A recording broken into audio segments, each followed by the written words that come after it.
Bharat transshipment চুক্তি বাতিলের পর এবার সিলেট থেকে প্রথমবারের মতো শুরু হলো কার্গো ফ্লাইট।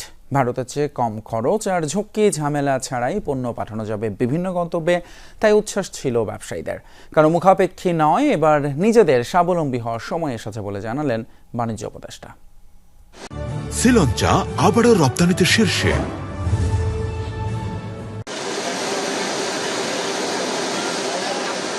সিলেট ওসমানী আন্তর্জাতিক বিমানবন্দর থেকে প্রথমবারের মতো কোনো কার্গো ফ্লাইট যাত্রা করবে, তাই সন্ধ্যা 7:30টার দিকে ওয়াটার গান স্যালুট দিয়ে বিদায় জানানো হয় গ্যালেস্টার এভিয়েশনের এই চার্টার ফ্লাইটকে। স্পেনের উদ্দেশ্যে 66 টন তৈরি পোশাক নিয়ে যাত্রা শুরু হলো কার্গো ফ্লাইটটির। ব্যবসায়ীরা বলছেন, ভারতের সাথে ট্রান্সশিপমেন্ট চুক্তি বাতিলে অনেকটা শাপে বর হয়েছে। আপনার দিল্লি বেঙ্গালুর দিয়ে খরচের ব্যাপার আছে, সময়ের ব্যাপার আছে, অনেক ধরনের রেগুলেটরি ইস্যু আছে, কিন্তু এটা খুব সহজ হয়ে যাবে। আমার মনে হয় বাংলাদেশের জন্য এটা একটা বিরাট কার্গো শিপমেন্টে সুযোগ নিয়ে আসবে ইনশাআল্লাহ।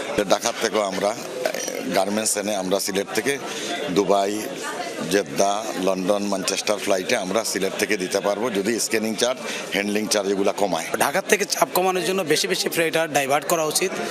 চিটাগং, দেন সিলেট, এই সমস্ত এয়ারপোর্টগুলোতে। উদ্বোধনী অনুষ্ঠান শেষে বাণিজ্য ও বেসরকারি বিমান চলাচল মন্ত্রণালয়ের উপদেষ্টা জানান, শুধু সিলেট নয়, খুব শীঘ্রই চট্টগ্রাম বিমানবন্দরকে রপ্তানিমুখী করা হবে। খরচ কমাতে নেওয়া হবে প্রয়োজনীয় পদক্ষেপ। ট্রান্সশিপমেন্টের যে বাতিলের যে সমস্যা, এটা কোনোটাই হয়নি। আমাদের পূর্বের খরচের থেকেও কম মূল্যে রপ্তানি করতে সক্ষম হব। আমরা মনে করি এর মাধ্যমে আমাদের কৃষিজ পণ্য এবং আমাদের শিল্প পণ্য, গার্মেন্টস পণ্য, এই দুইটার ব্যবসায় প্রবৃদ্ধি আসবে। সিলেট দিয়ে আমরা শুরু করলাম, আমরা পরবর্তীতে খুব শীঘ্রই আমরা চিটাগং চালু করব।